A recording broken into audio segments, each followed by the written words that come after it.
Hi, everyone. Welcome, and thank you so much for joining us. Today, I'm here with Paula Arndt. Paula is a wellness coach who uses a variety of different modalities to help people build on the skills and the knowledge that they already have to achieve their health and wellness goals.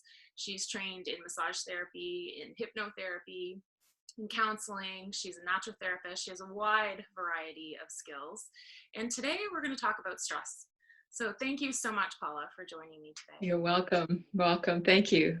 So we can't really ignore the fact that here it is, April 2020, and we're in the midst of the COVID-19 pandemic. And, we talk about stress. Stress is something that impacts most people on a daily basis. And then we've got this extra layer as part of, social isolation requirements and the fear around the virus itself in terms of becoming ill or spreading the virus. So I'd like to get your take just on, stress in general, how it impacts the body, how we can view it maybe differently, and, then we can later talk about some strategies to help better manage stress. Well, stress is one of those natural things that happen across the globe for every person and every sentient being at all. Actually, it takes a stress to grow. Stress for humans tends to be, more highlighted these days. As a mental stress. There's also, of course, the physical stress, which manifests itself in illness or some kind of weaknesses. And then something that's not usually talked about is our spiritual stress. And I think that is one of the core things that can be addressed as well. So there are imbalances that occur that shift things into an illness of some kind. And this is where there are literally a million things that one can do to help oneself or actually seek out assistance in stresses when they need to be. Right. Well, I love what you said at the very beginning is, stress is necessary, right? And a lot of it is how we perceive it, but we do need stress in order to function and grow. And again, when we talk about plants, stress on plants helps them produce phytochemicals that are actually really good for us when we consume them. So there's definitely a benefit to stress. Can we talk about the benefits? Well, one of the first things that comes to mind is you don't know how strong you are until you've been tested. And that could be in school for, a grade 2 test, and you know how well you've done things. It can be how test your patience, of course. Welcome mums, we all know about that happening every single day. But stress is something that needs to be honored, and it needs to be respected for what it is, and given its proper place in our lives, then we'll be able to deal with it better. That's lovely. And so what are some of the things that you see in practice that you would associate, that people come in maybe concerned about or as complaints that you would associate with stress and an inability to cope with stress? As you know, I do an awful lot of body work, like reflexology and massage and so forth. So sometimes folks will come in with a physical issue, tight shoulders or a sore foot or something like that, and there's usually an emotional component that winds up being talked about as well. There tends to be a discomfort with the present in folks' lives, in that there's some kind of source of anxiety, of worrisome events that are going on, and how they're coping and managing their response to these stresses is beyond what they're able to do. And God knows, and loads of people have attempted to try, do things on their own. And then, sometimes they need a little nudge or some coaching, and then they'll wind up in my office. And we figure out what some core things are. Is it a mental thing? Is it a physical thing? Is it somebody else in the house that seems to be, one of the big issues that need to be dealt with? And by talking together about what the problems are, what perceived problems are, then we can choose what we're going to work on. And then down the line, what kind of goalposts we'll see, what kind of goals we might set. So it can be often an anxiety thing that seems to be one of the most common ones, overwhelm. And that can sink one into then depression, into a deep sadness. And sometimes you just need to be there with the person in what they're experiencing in order to help them move forward. And then with that comes existential questions of, why is this all happening? What am I going to do? These big, big, big questions. And, you know, having conversations like that can be sometimes rare for people. And being able to share concepts of spirituality together, just in conversation, can really shift someone's perceptions of their stresses that they have. Does that make sense? Absolutely. And I love, you use the word perception a couple of times. And I really think that that is key, right? That the way that you manage your stress is really about how you perceive that stress.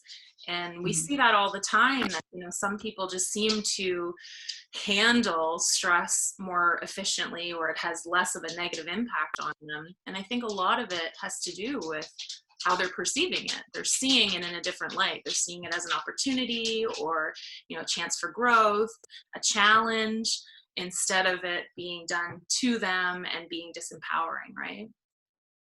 Well, that's it, you know, and it takes a little bit of time sometimes to begin to think like that, to know that you can put another label on stress, and then it's not labeled stress anymore. Stress can be an enormous filing cabinet, and inside there are 100 different drawers of different kinds of stresses, and it takes a little bit of practice, a little bit of time to figure out which file I'm going to put that kind of stress in, and is it really worth my energy to dig it out of that file again and look at it, or is it just something that I can file away and doesn't need any more work, so to speak. So how to reframe perceived stress, or yes, this is stressful to me. Okay, what am I going to do about it? Or I don't care, I'm just going to react, I'm going to respond, hopefully in an unharming way with those around you. Because yes, how we perceive anything that goes on around us is up to us in the end. Most of us have the faculties to be able to do that. That's lovely. So as you know, Paula, I am really interested in the concept of habits and how they can accumulate to either, you know, promote health or potentially harm our health. And so I'm wondering, on the topic of stress, if you could provide us with one or two power habits that you think could really make a big difference for someone who's having a hard time perceiving stress in that more positive framework, or, you know, is just not really managing their stress very well. Well, you know, some lives are just filled with an awful lot of activity and noise, meaning we send our energies out to the people in our environment, which would be our homes at this stage, and forget about ourselves. We forget about us as being individual and separate from, as much as we want to be and can be in order to heal. And I think one of the key things that is most important is to step back and be present with yourself, to honor and love yourself in the environment you're in. And if you can get away from the people or the animals that are in your environment, even if it's in the bathroom, and just stop moving, stop your eyes from moving, and just be still and breathe and be present with yourself. And in that moment, allow yourself, even if you're not thinking words, I allow myself to be quiet or anything like that, but just be still and be present, and then move on. And the more you do that, the more you're going to want to do that, because it's like pressing a pause button. It's like a little mental vacation. It doesn't have to be terribly long. It only takes a few drops at a time to start a river to go. And we know the changes that rivers can make in their landscape. So that would be the very first thing to do, is to stop and just be with yourself. And in that moment, if you can, breathe in what you need. That's another conversation. Oh, I love that so much. And I think that, again, kind of reframing this pandemic, it is an opportunity to take that pause. Most of us have a little more time. We're home a little more. There's fewer distractions in terms of, after school activities and sporting events and travel. Everything's kind of still, right? So there's this real wonderful, juicy opportunity to make that a habit, to just pause, and hopefully then carry that into post-pandemic times, right? Carry that. Sometimes it's hard. It's hard. It's like, when I'm home, I can do this, but when I'm out in the real world, it's harder to. And so, just kind of making it a habit so that it becomes easier to do that once we're back to whatever normal will be. Yeah, yeah. And when you're still and you realize you can be still for 1 or 2 seconds, and sometimes that's all you get, real quiet in your mind, and the monkey head and all that stuff that goes on with our chatter in our minds. If you find that you can do that a little bit longer, or if you find it's just not for you, then find a calm, quiet movement that might help you move into that state of being more quiet. And it might just be, I don't know if you can see my hands, but breathing in and breathing out. And allowing your hands, you can't see this part, but allowing your hands to go to at least your belly button, so that you're taking your energies down to a quieter state. Because we're so busy physically in our lives with driving and packing kids' things and whatever it is we're doing, just one quiet movement, one movement that you like, that can help bring yourself to a calmer place, will definitely be of assistance. And because our bodies are meant to move, maybe that's what's right for you. And this is another little tip I might add. When you go online, there are innumerable ways to help yourself. There's people offering fantastic ways to help you. And what you have to do is try one and see if it works for you. And if it works for you, that's the one for you. Because beyond bringing ourselves to a calmer state and all that, comes into the, why in blazes am I on this planet? What's the point of this pandemic? What's the point of all this? Why am I so, blah, blah, blah. We can ask ourselves a million questions. But then if you realize, I'm here to be happy.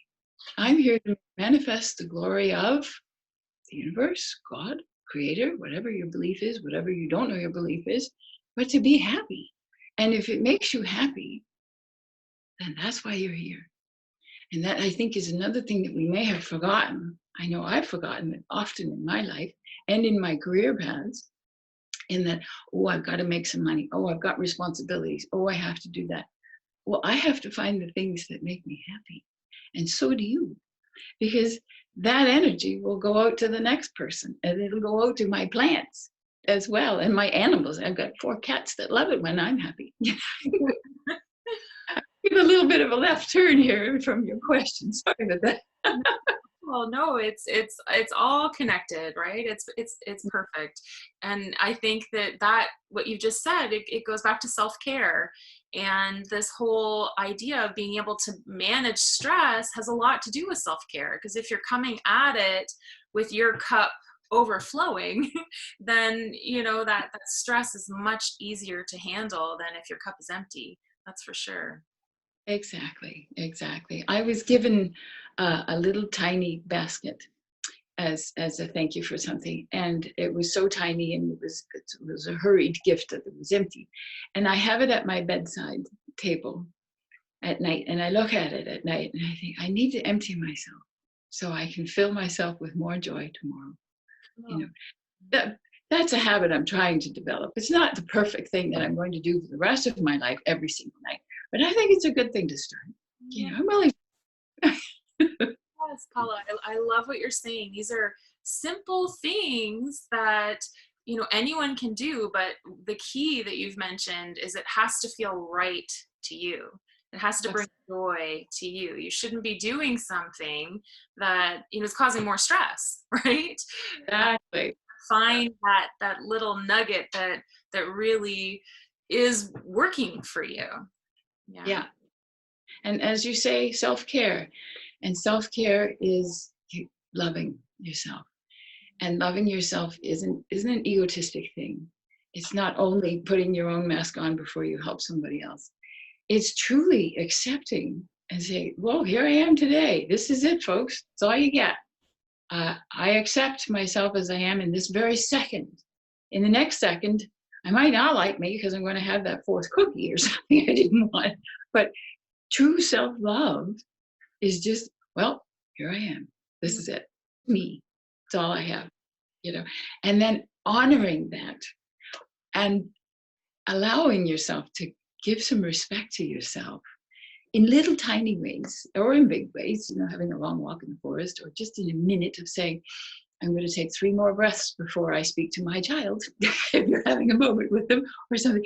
And I think moving from that foundation of self-love, whenever you can, whenever you remember to, whenever you have a chance to be conscious of it or just noticing later in the day that you did, you know, I think that will make a big change, a big positive shift in the way your energies are going to flow and how those around you will then be responding to you. Wonderful. Paula, thank you so much. First, I want to say thank you for our friendship. Every moment I spend with you, I feel my stress evaporating. So thank you so much for that on a personal level. And then thank you for taking the time to be here today. I truly appreciate you and everything that you offer and bring to the table. So thank you. Well, listen, thank you so much as well. See you later.